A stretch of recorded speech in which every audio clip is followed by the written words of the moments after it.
माझं नाव जयेश. मी BAच्या शेवटच्या वर्षाला होतो. संजीवनी माझ्याच क्लासमध्ये होती. संजीवनीला मी BAच्या पहिल्या वर्षापासून ओळखतो. अजून आम्ही दोघे बोलत नाही, पण ती माझ्याशी एकदा चुकून बोलली. थोडं बाजूला होतोस का? तेवढंच मी तिला ओळखतो. म्हणजे माझा आणि तिचा काही खास असा संपर्क नाही, पण हीच एकतर्फी प्रेमाची छोटी ती गोष्ट. एक दिवस मी तिला नक्की विचारेन, याच आशेने मी कॉलेजला येत होतो.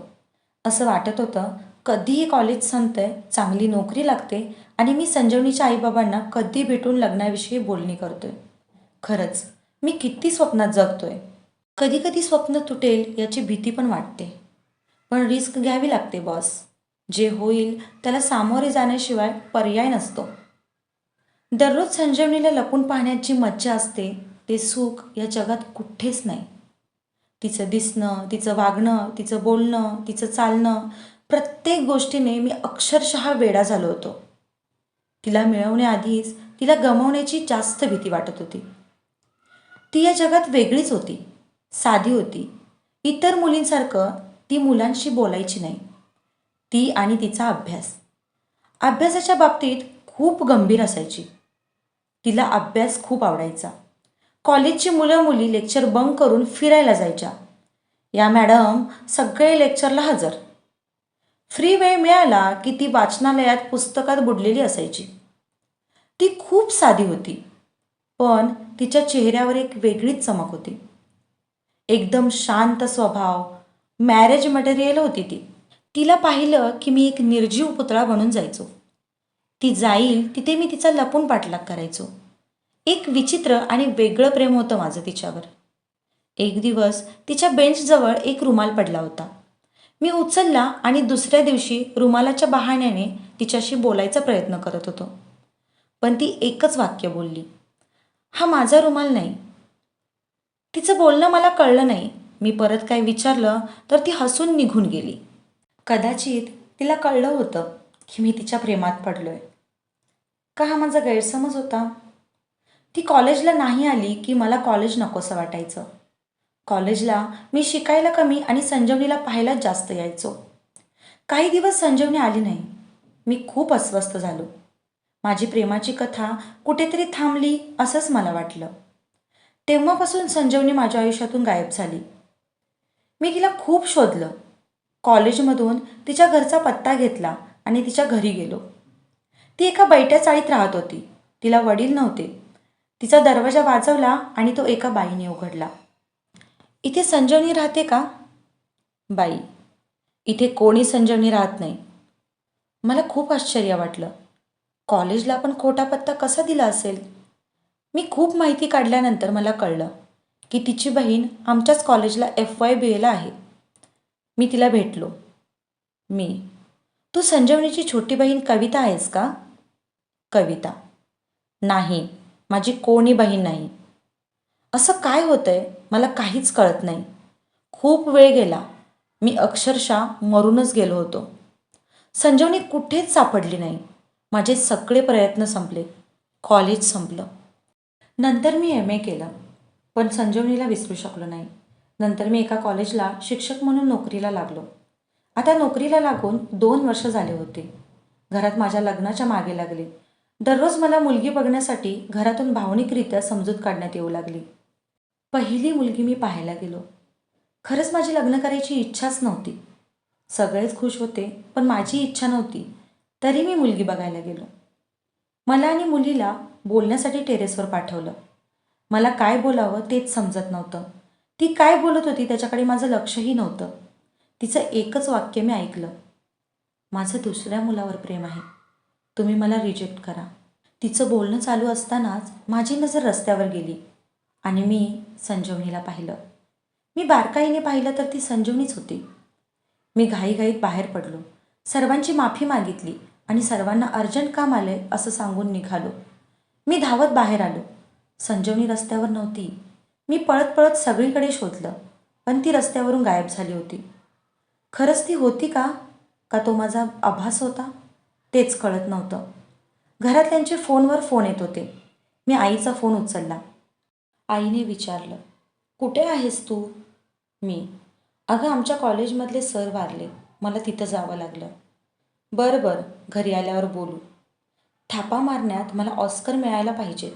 मी फोन ठेवला आणि माझी नजर एका बैठ्या घराकडे गेली. तिथून एक लहान मुलगी पळत आली आणि तिच्या मागे संजीवनी होती. किती वर्षानंतर तिला पाहिलं होतं. तिच्या चेहऱ्यावरचं ते तेज कुठेतरी हरवलं होतं. एखाद्या आजारी व्यक्तीसारखी दिसत होती. मी शांत झालो. काहीच सुचत नव्हतं. मी संजीवनीला हाक मारली. संजीवनी.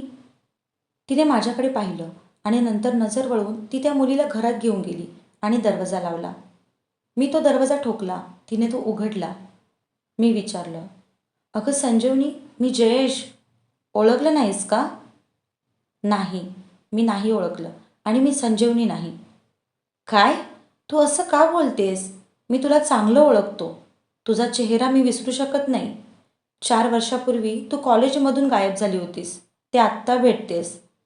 संजीवनी. अहो माझं नाव आशा आहे. शक्यच नाही. संजीवनी तू अशी का वागतेस? अगं मी तुझ्यावर. संजीवनी. जयेश तू इथून जा. तू मला का टाळतेस? मी आशा आहे. बर, तुझं शिक्षण किती झालंय? 10वी नापास. वाह, खोटं बोलणं तुला जमत नाही. 10वी नापास झालेल्या मुलीला ती आमच्या कॉलेजतर्फे मिळालेली ट्रॉफी कुठून आली? ही ट्रॉफी तुला कॉलेजच्या चित्रकलेच्या स्पर्धेत मिळाली होती. तू फसलीस. संजीवनी. हो, मीच संजीवनी. तू कॉलेज का सोडलंस? ही मुलगी कोणाची? तू कुठे गायब झालीस? तुझ्या घरातले ओळख का लपवत आहेत? संजीवनी. ही माझी मुलगी आहे. काय? तू लग्न कधी केलंस? संजीवनी मोठ्याने रडायला लागली. काय झालं नीट सांगशील का? माझं लग्न नाही झालं. मग ही मुलगी कोणाची? हिला जन्म मीच दिलाय, पण मी हिची खरी आई नाही. तू वेडी झालीस का? मी तुला सगळं नीट सांगते. तू फक्त शांत हो. मला तुझ्याकडून ही अपेक्षा नव्हती. का केलंस असं? माझं तुझ्यावर खूप प्रेम होतं. मी तुला लग्नासाठी मागणी घालणार होतो. 4 वर्ष मी तुझ्या आठवणीत वेडा झालो होतो. मला माहीत होतं तुझं माझ्यावर प्रेम आहे आणि माझं पण तुझ्यावर प्रेम होतं. पण आता सगळं संपलं. आयुष्य कुठेतरी हरवलं. मला माफ कर. पण का केलंस असं? संजीवनी. कॉलेज चालू असताना एक दिवस आईला अचानक हॉस्पिटलमध्ये ॲडमिट करावं लागलं. डॉक्टरांनी सांगितलं तिला हृदयविकार आहे. तिचं ऑपरेशन करावं लागेल. ऑपरेशनसाठी 5 ते 6 लाख रुपये खर्च येईल. आमची परिस्थिती खूप खराब होती. राहायच्या घराचं भाडं देणं अवघड होतं. हा ऑपरेशनचा खर्च कुठून देणार? पण ऑपरेशन करणं गरजेचंच होतं. आई जिथं जिथं धुणी भांडी करायची तिथे तिथे मी आणि माझी छोटी बहीण धुणी भांडी करायला लागलो. पण पैशाचा प्रश्न कसा सोडवायचा हेच कळत नव्हतं. आणि एक दिवस डॉक्टरांचा फोन आला. संजीवनी का? हो, मी संजीवनीच बोलते. अगं पैशांची सोय झाली का? नाही डॉक्टर, मी प्रयत्न करते. अगं तुझ्या पैशांचा प्रॉब्लेम मी सोडवतो. तू मला उद्या भेटायला ये. मी चालेल बोलले. दुसऱ्या दिवशी मी डॉक्टरांना भेटायला त्यांच्या घरी गेले. नमस्कार डॉक्टर. ये बस. तुम्ही माझी मदत करणार आहात का? मी तुमची खूप आभारी आहे. मी नोकरीला लागली की पहिले तुमचे पैसे व्याजासकट देईन. नाही, तू शांत ऐकून घे. बरं बोला. हे बघ, हे जग स्वार्थी आहे. या जगात कोणी कोणाला अशीच मदत करत नाही. त्याच्यामागे त्यांचा स्वार्थ असतोच. मी समजले नाही. मी तुला नीट सांगतो. एक विवाहित कुटुंब आहे. त्यांचं लग्न होऊन 5 वर्ष झाले, पण अजून त्यांना मूलबाळ नाही. त्यांना स्वतःचं मूलबाळ हवंय, तर ते मूल तू त्यांना द्यायचं. शी डॉक्टर, तुम्ही इतकं घाणेरडं बोलताय. माझं लग्न नाही झालं याचा अर्थ इतका वाईट घेतला? माझ्या भविष्याची वाट लागेल. शी, मी असं काही करणार नाही. मी निघते. डॉक्टर. अगं ऐक, तुला काही वाईट करायचं नाही. तुला या बदल्यात 6 लाख रुपये मिळतील. मी. देह विक्री करून जर असा पैसा मिळवायचा असता तर मी खूप पैसा कमावला असता. मला हे मान्य नाही. डॉक्टर. अगं तुला देह विक्री करायला नाही सांगत. मग बिना शरीर संबंध ठेवता मूल कसं होणार? डॉक्टर. हे विज्ञान आहे. सरोगसी करायची.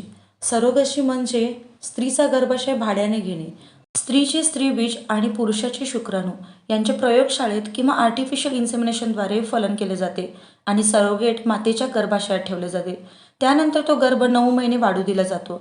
9 महिन्यानंतर ते नवजात मूल पती पत्नीकडे सोपवले जाते. नंतर तुमचा आणि त्यांचा संबंध नाही आणि हे लीगल आहे. बापरे, असं पण असतं? तू तयार झालीस की तुला 2 लाख मिळतील, नंतर 7व्या महिन्यात 2 लाख आणि बाळ दिल्यानंतर 2 लाख. विचार कर. मला थोडा वेळ हवा. तुझ्याकडे वेळ खूप कमी आहे आईचं ऑपरेशन करायला आणि ही गोष्ट कोणालाही सांगू नको. मी घरी गेल्यावर खूप विचार केला. नंतर मी खरंच असं होतं का यावर गुगलवर तपासलं. सगळी माहिती खरी आहे. भीती वाटत होती, पण काहीच पर्याय सुचत नव्हता. आईची तब्येत बिघडत चालली होती. सगळ्या नातेवाईकांकडे हात पसरून झाले होते. सोनं पण एवढं नव्हतं की त्यावर लोन मिळेल. 2 दिवसांनी परत डॉक्टरांचा फोन आला. खुशखबर संजीवनी. काय? ज्यांना बाळ हवंय त्यांना मी तुझी परिस्थिती कशी आहे ते सांगितलं. ते बोलले की तुझ्या आईचं ऑपरेशन ते मोफत करून देतील. शिवाय तुझ्या आणि तुझ्या बहिणीच्या शिक्षणासाठी 10 लाख रुपये देणार आहेत. तू तयार झालीस की पहिल्या तुझ्या आईचं ऑपरेशन, 7 महिन्यानंतर तुला 7 लाख रुपये, बाळ दिल्यानंतर 3 लाख रुपये. फक्त 9 महिन्यांचाच प्रश्न आहे. तुझी पूर्ण काळजी, तुझं खाणं पिणं, 9 महिन्याचा पूर्ण खर्च तेच करणार आहेत. विचार कर, एवढी चांगली ऑफर भेटली तुला. मला थोडा वेळ हवाय. बघ तूच ठरव आणि मला फोन कर. मलाही ठीक वाटत नव्हतं. काहीच कळत नव्हतं, पण माझ्याकडे पर्याय नव्हता. मी डॉक्टरांना फोन करून होकार कळवला. माझा होकार येताच आईचं ऑपरेशन झालं. आईला सुखरूप बघून मला विश्वास बसला. मी काही चुकीचं करत नाही. मी एक नोकरी लागल्याचा बहाणा करून घरातून निघाले. मी डॉक्टरांकडे गेले. आम्ही एका दुसऱ्या डॉक्टराकडे गेलो. माझी सरोगसीची प्रक्रिया सुरू झाली. मला एक मोठ्या बंगल्यात नेण्यात आलं. तिकडे नोकर-चाकर होते. मोठं गार्डन होतं. मला सगळं सुरक्षित वाटत होतं. मी काय खायचं, कसं राहायचं हे शिकवण्यासाठी पण खास लेडीज डॉक्टर माझ्याजवळ होते. 3 महिने गेले. माझी सोनोग्राफी झाली. सगळं ठीक होतं. मी एक माता झाली होती. बाळाची हालचाल आता जाणवत होती. या बंगल्यात माझी खूप चांगली काळजी घेण्यात आली. कोणत्याही प्रकारचा त्रास नव्हता. आवडेल ते खायला भेटत होतं. मला असं वाटत होतं की मी कोणी राजकन्याच आहे. सर्व नीट चालू होतं. घरात मी आठवणीने फोन करत होते. म्हणता म्हणता दिवस सरकत होते. आता पोट दिसून येत होतं. 7वा महिना सुरू झाला. मी पैशांसाठी डॉक्टरांना फोन केला. डॉक्टर. हा संजीवनी, बोल, कशी आहेस? मी बरी आहे डॉक्टर. ते 5 लाख मिळणार होते त्याचं काय झालं? हां, मी बघतो ते. कामात आहे, नंतर फोन करतो. मला थोडं टेन्शनच आलं. मी 2 दिवसांनी परत डॉक्टरांना फोन केला. त्यांनी उचलला नाही. परत त्यांचा मोबाईल लागणंच बंद झालं. त्यांनी मला ब्लॉक केलं होतं. मला खूप राग आला. मी तशा अवस्थेत डॉक्टरांना भेटायला गेली. डॉक्टर. अगं संजीवनी, ये, बस. तुम्ही मला ब्लॉक का केलंय? असं काही नाही. मला खरं सांगा. अगं, जे जोडपं तुझ्या पोटातलं बाळ घेणार होतं त्यांचा आंतरिक वादात घटस्फोट होतोय. आता त्यांना या बाळाची गरज नाही. त्या दोघांनी बाळाची जबाबदारी घेण्यास नकार दिला. मी खूप समजूत काढण्याचा प्रयत्न केला, पण त्यांनी ऐकून घेतलं नाही. मी ही गोष्ट ऐकून एकदम स्तब्ध झाले. माझ्या पायाखालची जमीनच सरकली. क्षणातच सगळं संपलं. हे काय करून बसले मी? काय करू आता? काय झालं हे? तू काळजी करू नको, सगळं नीट होईल. काय नीट व्हायचं बाकी राहिलंय? माझं सगळं आयुष्य संपलं. मला मरणाशिवाय पर्याय नाही आता. अगं संजीवनी, असं काही करू नको. अगं, आपण कोर्टात जाऊ. तुला तुझे पैसे मिळतील. या बाळाला जन्म दे. त्याला आपण अनाथ आश्रमात पाठवू. सगळं नीट होईल. वा डॉक्टर, तुम्ही पण स्वार्थी निघालात. मला असली भीक नकोच. जे सगळ्यांपासून लपवायचं होतं ते आता तुम्ही सगळ्या जगाला कोर्टात सांगणार. नको मला असला न्याय. त्यापेक्षा मरण बरं. तेव्हा मला जाणवलं, ही दुनिया किती स्वार्थी आहे. बाळाची गरज होती तेव्हा पाया पडत होते. आता नाही तर दिलं फेकून आश्रमात. मी त्याच अवस्थेत घरी आले. मला अशा अवस्थेत बघून आईने डोक्यावर हात मारून घेतला. मला घराबाहेर काढलं. मी सगळं घडलं ते तिला सांगितलं, पण ते तिला पटलंच नाही. ती एकच गोष्ट म्हणाली, मी मेले असते तर काय झालं असतं? तुला हे उद्योग कोणी करायला सांगितले होते? तू आजपासून आमच्यासाठी मेलीस. तुला या घरात जागा नाही. तेव्हा घर सोडलं. नंतरचं आयुष्य खूप बदललं. लोकांच्या बघण्याच्या नजरा बदलल्या. कुठेही जगणं कठीण झालं होतं. पण आता बाळाशिवाय माझं कोणी नव्हतं. एका अनाथ आश्रमात जेवण बनवायला आचारी हवा होता. मी तिथे गेले. मला तिथे खूप चांगले माणसे भेटली. त्यांनी माझी काळजी घेतली. मी पण त्या अनाथ आश्रमाला माझं घर समजलं. ही गोड परी तिथे जन्माला आली. मी माझं शिक्षण पूर्ण केलं. माझ्या पदवीनंतर मी छोटी नोकरी केली. अनाथ आश्रम माझं घर झालं. पण काही महिन्यांनी तिथे पण राहणं कठीण झालं. कारण त्या अनाथ आश्रमाचा संस्थापक माझ्यावर वाईट नजर ठेवून होता. मी कशीबशी तिथून निसटले आणि आता इथे राहते. कोण नाही माझं. परी लहान असल्यामुळे मला नोकरी करता येत नाही आणि परीला कुठे सोडू शकत नाही. म्हणून मी घरीच काम करायला लागली. काम करता करता मला परीला पण वेळ देता येऊ लागला. आता फक्त परीच्या भविष्याचा मी विचार करते. जे मला नाही मिळालं ते तिला मला द्यायचं आहे आणि त्यासाठी मी काहीही करेन. संजीवनी रडायला लागली. संजीवनी, तू रडू नको प्लीज. तू माझ्याशी लग्न करशील का? काय? मी परीसोबत तुला आपलंसं करेन. परीला वडिलांचं नाव देईन. तू आई नसताना आई बनू शकतेस, तर मी वडील नसून वडील का नाही बनू शकत? नको जयेश, माझ्यासाठी स्वतःच्या आयुष्याची वाट लावू नको. तुझ्या घरातल्याही कधीच स्वीकारणार नाहीत. मी माझ्या आयुष्याची वाट लावली. बरं, मी निघतो. संजीवनी, मला माफ कर जयेश. काय माहिती, संजीवनीला भेटून मला एक सुख मिळालं होतं. मी घरी आलो. घरी माझे सगळे वाट बघत होते. मी घरी येताच आई, ए हे घे पाणी. कशामुळे सर वारले रे? मी, आई मी खोटं बोललो. आई, अरे काय खोटं बोलला? ते जाऊ दे. तुला मुलगी कशी वाटली? बाबा, मुलीच्या घरातल्यांनी तुला पसंत केलंय. पुढच्या महिन्यात साखरपुडा करून घेऊ. मी, मला लग्न नाही करायचं. बाबा, का पण? माझं संजीवनीवर प्रेम आहे आणि आम्हाला एक मुलगी आहे. आई, काय? लग्नाआधी एका मुलीच्या आयुष्याची वाट लावलीस? आईने खूप मारलं. आई खूप रडायला लागली. बाबांनी खूप शिव्या दिल्या. घरात सगळे माझ्यावर नाराज होते. 2 दिवस माझ्याशी कोणीच बोललं नाही. मी पण माझी कपड्यांची बॅग भरली. घरात सगळे बसले होते. माझ्याकडून चुकी झाली ती मला मान्य आहे. मी त्या मुलीशी लग्न करायला जातोय. मी घर सोडून जातोय. माझ्यामुळे तुम्हाला सर्वांना जो त्रास झाला आणि जो त्रास होईल त्यासाठी मनापासून माफी मागतो. त्यांना हे सांगता सांगता मी घर सोडलं. आज मी एका मुलीसाठी माझ्या आईबाबांना सोडतोय. मला देव यासाठी कधीच माफ करणार नाही. पण आता संजीवनीला आणि परीला माझी गरज आहे. देवाला कळेल माझ्या मनातलं. संजीवनीला भेटलो. तिला सांगितलं, माझं तुझ्यावर तेव्हा पण प्रेम होतं, आता पण आहे आणि मला फक्त तुझ्याशीच लग्न करायचं आहे. ती हे ऐकून तिने मला घट्ट मिठी मारली आणि ती रडायला लागली. तेवढ्यात माझा फोन वाजला. फोन बाबांचा होता. बाबा, स्वतःला जास्त शहाणा समजू नकोस. कोण काही बोलत नाही म्हणून जास्त शहाणपण गाजवू नकोस. त्या पोरीला घरी घेऊन ये आत्ताच्या आत्ता. मी संजीवनी आणि परीला घेऊन घरी आलो. आई, पोरी माफ कर आम्हाला. आमच्या पोरामुळे तुझ्यावर ही वाईट वेळ आली. माझी नात कुठं आहे? अगं पण तू तरी यायचं आमच्याकडे. का सगळा त्रास एकटीनं सहन केलास? तुझे आई बाबा कुठे आहेत? मी, तिला बाबा नाहीत आणि तिच्या आईने तिला घरातून बाहेर काढलं. आईने परत एक कानाखाली दिली माझ्या. तुझ्यामुळे या पोरीला हे सगळं भोगावं लागलं. आम्ही तुझ्या आईशी बोलतो आणि तुमचं दोघांचं लग्न लावून देतो. आणि जयेश, तुला घर सोडायचं असेल तर तू जा.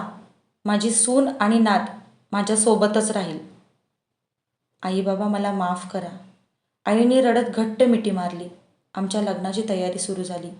संजीवनी, तू घरात खोटं का बोललास? मला अरेतुरे करायचं नाही, अहो जाऊ करायचं. आता तू हक्काच्या घरात आहेस. का हो, तुम्ही असं का केलंत? स्वतः वाईटपणा का घेतलात? अगं, मुलं कितीही वाईट असली ना तरी आईवडिलांसाठी ती गुणीच असतात. ते माझी कोणतीही चूक हसत गिळतात. तू तुझ्या आईसाठी परीला जन्म दिलास आणि मी तुझ्यासाठी या खोट्या गोष्टीला जन्म दिला. या खोट्यामुळे मी कुणाचंही नुकसान केलं नाही. इतिहासात पण खूप अशा चुकीच्या गोष्टी घडल्यात ज्या झाकण्यात आल्या. मी कोणी देव माणूस नाही, पण चांगलं करण्यासाठी थोडं वाईट झालं तर काय होतंय? मी खूप नशीबवान आहे. मला तुमच्यासारखा जीवनसाथी मिळाला. तुमचं कुटुंब पण खूप छान आहे.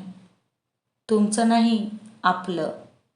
काही दिवसानंतर संजीवनीची आई आणि बहीणसुद्धा एक झाले. आमचं लग्न झालं. सगळे खुश होते. आता आम्ही दोघे नोकरी करतो.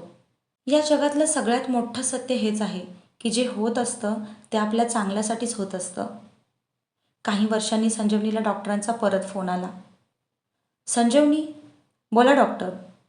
खुश खबर, अगं त्या दोघांचं परत जुळलंय आणि त्यांना ते बाळ हवंय. त्या बदल्यात ते लगेच 1 कोटी द्यायला तयार आहेत. संजीवनीने डॉक्टरांचा फोन कट केला आणि डॉक्टरांना ब्लॉक केलं.